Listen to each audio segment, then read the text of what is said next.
안녕하세요. 럭스 부동산의 김 사장이고요. 오늘은 제가 요즘에 이제 이런 기사나 뭐 네이버, 다음 이런 기사들을 보다 보면 일관되게 쭉 나오는 내용들이 있더라고요. 그래서 제가 한번 오늘 그냥 좀 가볍게 한번 좀 살펴봤습니다. 일단 첫 번째로 우리가 요 근래에 그러니까 지금은 아니지만 과거 한 2, 3년 동안 집값이 많이 올랐잖아요. 많이 올랐기 때문에 청약 한번 당첨되는 게 꿈이었어요, 진짜. 그러니까 뭐 로또라는 얘기도 나왔고, 그래서 그때만 하더라도 집값은 비쌌고, 또 그리고 이런저런 상황 때문에 청약이 무조건 저렴했어요. 청약이 뭐 저렴하다기보다는 그냥 원가니까. 근데 이제 요즘에는 상황이 조금 달라진 것 같습니다. 이게 보면 요즘에 집값도 내려갔잖아요. 집값도 내려갔기 때문에 분양, 즉 청약해서 우리가 분양가에 사는 거랑 별반 차이가 뭐 그래도 많이 나요. 많이 나지만 그렇게 우리가 살벌하게 많이 나진 않는 것 같아요. 그리고 요즘에 가장 큰 문제가 이제 대출 금리가 많이 올라갔잖아요. 현재 한국은행 기준금리가 3.5%까지 올라갔고, 이제 이번 달에 한 번 더 조정을 뭐 할지 안 할지 모르겠지만, 우리가 뭐냐면 대출 금리가 올라가니까 중도금 대출 이자가 지금 연 7%까지 올라갔대요.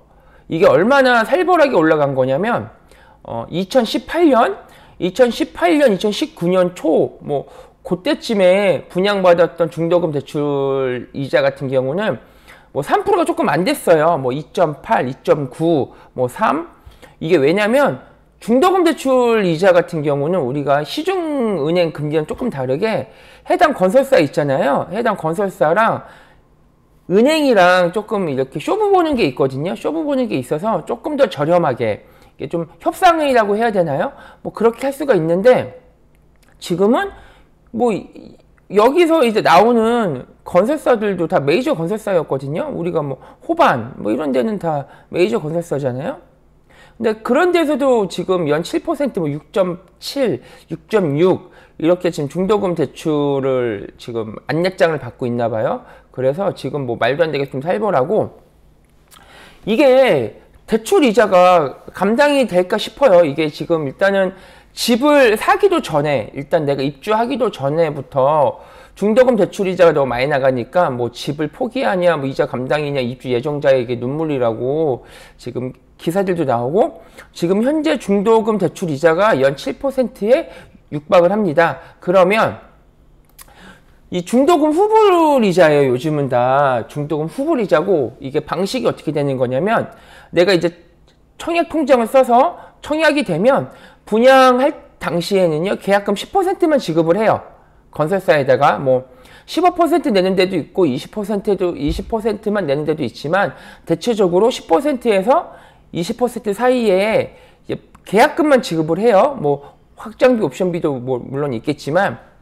그래서 입주할 시기에 내가 보통 중도금은 계약금 10%고 보통 중도금은 60%, 잔금은 30% 이렇게 많이 구성이 되어 있거든요. 그래서 입주할 시기에 중도금, 원금 60%랑 그다음에 중도금 이 후불이자 그리고 잔금 상환 다 하시고요. 근데 가끔씩 보시면 중도금이 무이자인 아파트들이 종종 있어요. 근데 너무 좋아하지 마세요. 왜냐면 어차피 분양가에 포함됩니다. 건설사들은 절대 손해보는 일을 안 해요. 그러니까 우리가 약간 그런 거 있잖아요. 뭐 할인 30% 해줄게요. 뭐 우리가 뭐 물건 같은 거. 근데 30% 할인이 아니라 이미 물건 값에 업이 돼 있어요. 업이 돼 있기 때문에 뭐 너무 좋아하시지 말아라 라는 얘기가 하고 있고요.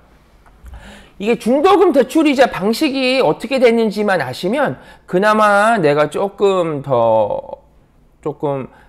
경제적으로 유리하게 할 수가 있는데, 제가 여기 지금 우리 그 스케줄표를 미리 좀 그려놨는데, 일단 우리가 그 계약을 하잖아요. 계약을 하고 계약금 뭐 제가 여기는 그 10%만 낸다고 지금 가정을 했는데, 계약금 10% 내고요. 중도금이 토탈 6번이에요. 보통 뭐 꼭 그런 것만은 아니지만 여기서 1회차, 2회차부터 시작해서 쭉 6회차가 있고요. 이제 나머지 이제 잔금이랑 뭐 중도금 상환하는 게 입주 시기 요때 하는 건데, 우리가 이자는 연이자잖아요. 아까 말했던 그 7%는 이때 빌렸던 돈을요, 입주할 때까지 일할 계산을 해요. 1년 365일. 보통 중도금 1회차 때부터 시작을 해서 입주할 때까지가 한 2년 정도 걸린다고 치면 2년 정도 되는 이자를 그 10%, 보통 중도금도 10%씩이거든요.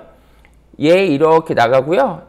2회차 때도 이렇게 나가고 3회차부터 이렇게 쭉쭉 나가요. 그러면 중도금 그 후불이자가 예를 들어서 뭐 한 2천만 원 나왔다 그러면 가장 많은 포션을 차지하는 게 중도금 1회차죠. 왜냐면 빌리는 일할 계산을 한다고 했잖아요.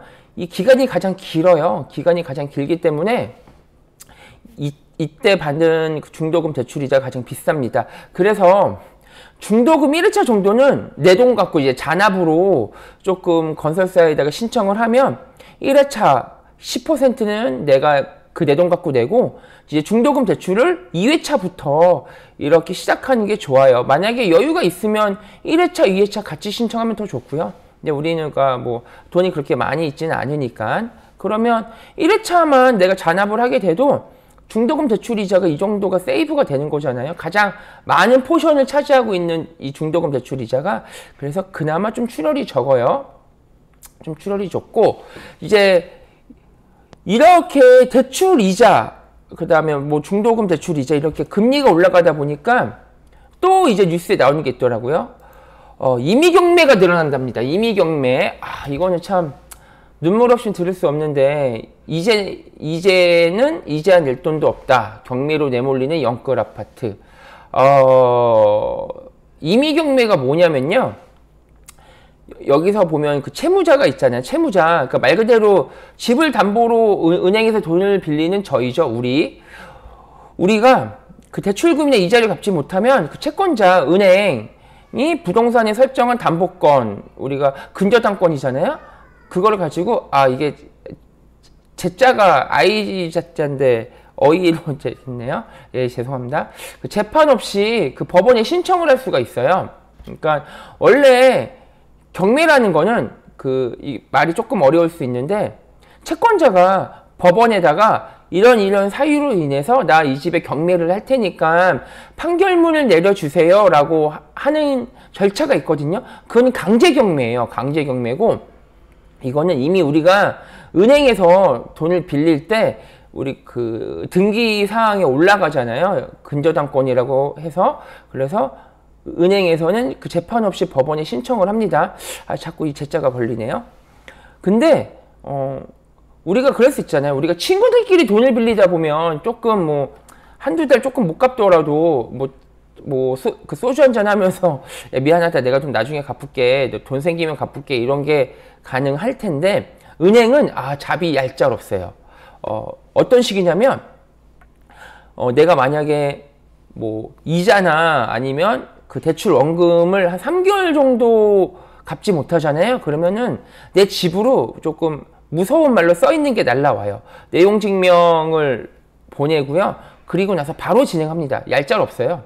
바로 진행을 하고요.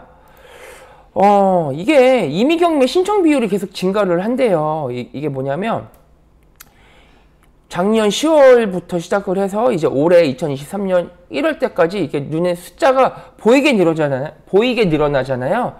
신청 건수가 늘어나니까 당연히 진행 건수가 늘어나죠. 왜냐하면 신청을 하면 그거에 대해서 이제 진행도 되니까.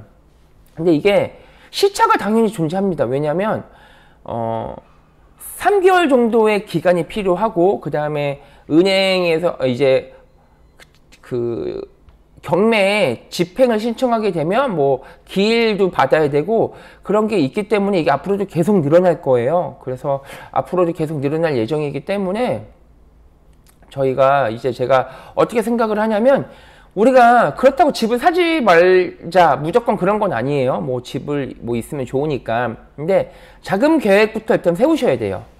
우리가 지금 주거용은 현재 거치 기간이 뭐 한 1년 정도 되는 것 같은데 처음에 1년 동안은 우리가 대출한 원금은 안 갚아요. 원리금으로 이제 계약서를 써도 1년 동안은 이제 이자만 내거든요. 거치 기간이 있다고 하면. 내가 받은 대출에. 근데 이제 1년은 동안 한다고 해서 너무 믿지 마세요. 1년 금방 갑니다. 1년 진짜 말도 안 되게 금방 가고요. 그리고 최소한 제가 여기는 1, 2년간이라고 했는데 그래도 한 2년간 정도의 이자만큼은 내 통장에 안 써도 될 정도 유보를 시켜놔야 돼요. 왜냐면 그래야 내가 그 사이에 일을 할 거 아니에요. 근로를 하든 사업을 하든 해서 이제 그거 좀 자금 스케줄을 좀 세울 수가 있고요. 우리가 집 사는 게 얼마나 어렵습니까? 뭐 저도 집 사는 게 정말 어려웠는데 힘들게 산 만큼 지키는 것도 중요해요. 이게 내가 집을 사면 끝이다. 그게 아니고 제가 아까 여기도 써놨죠? 네. 은행은 잡이 없어요. 은행에게 잡이 절대 없습니다. 하기 때문에 우리가 항상 집을 사는 것도 중요하지만 지키는 것도 중요해요. 그러니까 조금 더 자금 스케줄을 가지고 우리가 좀 현명하게 집을 샀으면 좋겠어요. 네, 그럼 지금까지 럭스 부동산의 김 사장이었고요. 다음에는 제가 이쪽 검달 신도시에 대해서 조금 유익한 정보로 다시 찾아오겠습니다. 예, 그럼 감사합니다.